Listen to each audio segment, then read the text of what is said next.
సుమన్ టీవీలో మీ business promotions కోసం ఈ కింది నెంబర్ను సంప్రదించగలరు.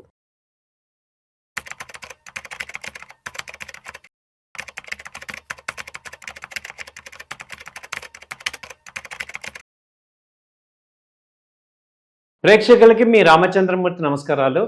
ఇప్పుడు మనం నిన్న రాత్రి చూసిన అమెరికా ప్రకటన చూస్తే డొనాల్డ్ ట్రంప్ గారు యుద్ధానికి తాత్కాలికంగా 5 రోజులు గ్యాప్ ఇస్తున్నా అని చెప్పారు.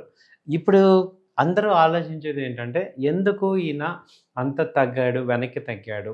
అలాగే ఇప్పుడు ఇరాన్ 1 అవర్‌లోనే ఇరాన్ ఏం చెప్పింది, మేము ఎక్కడా కూడా ఈ యుద్ధాన్ని ఆపలేదు. యుద్ధాన్ని ఆరంభించింది అమెరికా అయితే ముగించాల్సింది ఇరానే. సో ఇరాన్ ఇప్పుడు 2 నిర్దిష్టమైన ఆప్షన్స్ పెట్టింది. యుద్ధం ముగించాలంటే 2 కండిషన్స్. ఒకటి, మళ్ళీ ఎప్పుడు అమెరికా మా మీద ఇజ్రాయెల్ కానీ దాడి రాకూడదు అనేది మొదట షరతు. 2, ఇప్పుడు యుద్ధంలో జరిగిన నష్టం అంతా కూడా అమెరికా, ఇజ్రాయెల్ భరించాలి అని చెప్పారు. ఇప్పుడు ఇలా అంటానికి ఈ ఇరాన్ ఎందుకు అంత డేరింగ్గా ఇంకా యుద్ధం చేస్తాను అంటుంది?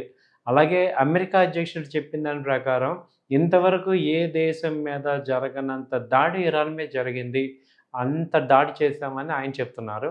అయినా ఇరాన్ ఎందుకు లొంగట్లేదు అని చూస్తే ఏం కనపడుతుందో మనకి అర్థం చేసుకుంటే ఈ క్రింది ఆ పాయింట్లు యుద్ధ విశ్లేషణ అనేది ఇప్పుడు మీకు చేస్తున్నాం. ప్రత్యర్థి ఏంటంటే ఇప్పుడు యుద్ధాన్ని ఎంత దూరమైనా తీసుకెళ్తామని ఇరాన్ అంటుంది.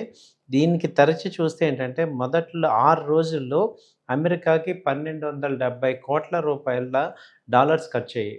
అలాగే $20,000 కోట్ల డాలర్స్ ఇవ్వాలని అమెరికా సెనెట్ని అడిగింది. అలాగే ఇప్పుడు ఇరాన్ దాడుల్లో ప్రపంచంలోనే అతిపెద్ద సహజవాయు కర్మాగారం రస్ లఫాస్ దెబ్బతింది.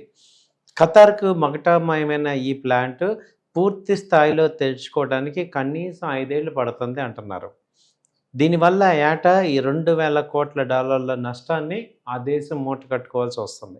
మొత్తం మీద బహ్రెయిన్ నుంచి అబుదాబి వరకు చమురు డిపోలన్నీ చౌకైన ఇరాన్ డ్రోన్ల దాడికి గురవుతున్నాయి. హార్ముజ్ జలసంధి దిగ్బంధంతో చాలా దేశాల్లో చమురు, గ్యాస్ కష్టాలు మొదలయ్యాయి. అంతం ఎప్పుడో తెలియని ఈ రీతిలో ఈ పోరు జారిపోయింది. ఇది ఇప్పుడు ఏ రోజున ఏ మలుపు తీసుకుంటుందో తెలియని పరిస్థితికి వస్తుంది. దీనికి ముందే చెప్పినట్టు తమపై దాడి చేస్తే గల్ఫ్ ప్రాంతంలో అమెరికా స్థావరాల మీద విరుచుకు పడతాము అని ఇరాన్ మొదటి నుంచి హెచ్చరిస్తూనే ఉంది. అయితే అమెరికా యుద్ధం మొదలు పెడితే అది ప్రాంతీయంగా మారుతుందని ఇటీవలే మరణించిన సుప్రీం లీడర్ అలీ ఖమేనీ గత నెలలోనే స్పష్టం చేశారు. అయినా ప్రస్తుతం ఇరాన్ ప్రతిదాడులు అమెరికా అధ్యక్షుడికి విస్మయానికి గురి చేస్తున్నాయి. టెహరాన్ ప్రతిఘటన సామర్థ్యాన్ని అగ్రరాజ్యం సీరియస్గా తీసుకోలేదని తెలుస్తుంది. దీనిలో తమ ఇంధన మౌలిక వనరుల మీద దాడి చేస్తే యుద్ధం కొత్త దశ మొదలవుతుందనేది ఇరాన్ చెప్తూనే ఉంది ముందు నుంచి. అయితే ఇది అమెరికా పెడచమని పెట్టింది. అమెరికా అధ్యక్షుడు ఇప్పుడు ఇరాన్లోని సౌత్ ఫోర్స్ గ్యాస్ క్షేత్రం మీద ఇజ్రాయెల్ దాడి చేసింది. దానికి ప్రతీకారంగా లపాన్ పై టెహరాన్ దాడి చేసింది. ఇంకా తమ వద్ద ఆప్షన్లు ఉన్నాయి అని చెప్తుంది. ఇప్పుడు గల్ఫ్ ప్రాంతంలో ఇక డీసాలినేషన్ ప్లాంట్లపై కూడా దాడికి చేస్తామంటున్నారు. అంటే ఈ నీటి ఎద్దడి తీవ్రంగా ఉండే గల్ఫ్ ప్రాంతంలో చాలా చోట్ల ఈ తాగునీటి వనరులకి ఈ యొక్క ప్లాంట్లే ఉన్నాయి. ఈ ధ్వంసం అయితే కనుక పెను సంక్షోభం తప్పదు. ఈ పరిణామాలను విశ్వసిస్తే యుద్ధాన్ని మరింత ఆజ్యం పోయడానికి ఇరాన్ ఏమాత్రం సంకోచించట్లేదు అనేది తెలుస్తుంది. అయితే ఎంత దూరానికైనా పోవడానికి సిద్ధమనే సంకేతాన్ని టెహ్రాన్ ఇస్తుంది. ఇది ఎసిమెట్రిక్ వ్యూహం అనేది మనకి అర్థమవుతుంది. అంతర్జాతీయ దుర్బలతను లక్ష్యం చేసుకోవటం ద్వారా శత్రువుకి ఆర్థికంగా, రాజకీయంగా భారీ మూల్యాన్ని చెల్లించుకోవాల్సిన పరిస్థితి కలిగించడం ఇందులో ప్రధాన వ్యూహం. ఇందులో ఇరాన్కి పోయేదేం లేదు, పైపెచ్చు లబ్ధి కలుగుతుంది. అలాగే ఇరాన్ విచ్ఛిన్నమైతే ఆర్థిక మాంద్యం తలెత్తడంతో పాటు ఐరోపా దేశాల్లోకి భారీగా శరణార్థులు వెల్లువెత్తుతారని ఇటలీ ఆందోళన చేయటం ఇక్కడ ప్రస్థానం. హార్ముజ్ జలసంధిని తిరిగి తెరిపించడానికి యుద్ధ నౌకల్ని పంపాలని ట్రంప్ పిలుపుకి ఐరోపా సానుకూలంగా స్పందించకపోవటం అనేది ఇక్కడ ప్రధాన కారణమై వాటి యొక్క ప్రధాన కారణం యుద్ధం విస్తరణ అవుతుంది అనేది భయపడుతున్నారు.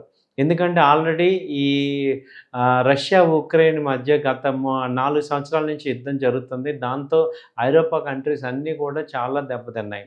ఇప్పుడు ఈ తాజా పరిణామాలమే ట్రంప్ ఆగ్రహంగా ఉన్నట్లు వార్తలు వస్తున్నాయి. ఈ కలిసిరాని ఐరోపా మిత్రపక్షాలపై ఆయన కారాలు మిరియాలు నూరుతున్నారు. యురేనియం శుద్ధి కర్మాగారాలను పునర్నిర్మించడానికి ఇరాన్ ప్రయత్నించడం లేదంటూ కాంగ్రెస్ ముందు వాంగ్మూలం ఇచ్చిన అమెరికా ఇంటెలిజెన్స్ డైరెక్టర్ తులసి గబ్జార్పై మండిపడుతున్నారు. యుద్ధంపై చాలా వరకు మౌనవ్రతం దాచిన ఉపాధ్యక్షుడు జేడీ వాన్స్ మీద కూడా గుర్రుగా ఉన్నాడు. ఇప్పుడు యుద్ధంలో ఇజ్రాయెల్, అమెరికా లక్ష్యాల మధ్య వైరుధ్యం కూడా కొట్టొచ్చినట్టు కనిపిస్తుంది. సౌత్ పార్స్ క్షేత్రంపై ఇజ్రాయెల్ దాడి దానికి నిదర్శనంగానే ఉంది. దీనిపై ట్రంప్ బహిరంగంగానే అసంతృప్తి వ్యక్తం చేశారు. సో ఇప్పుడు జరుగుతున్న పరిస్థితుల్లో ఈ యుద్ధం అనేది రోజుకో రకంగా మారిపోతుంది.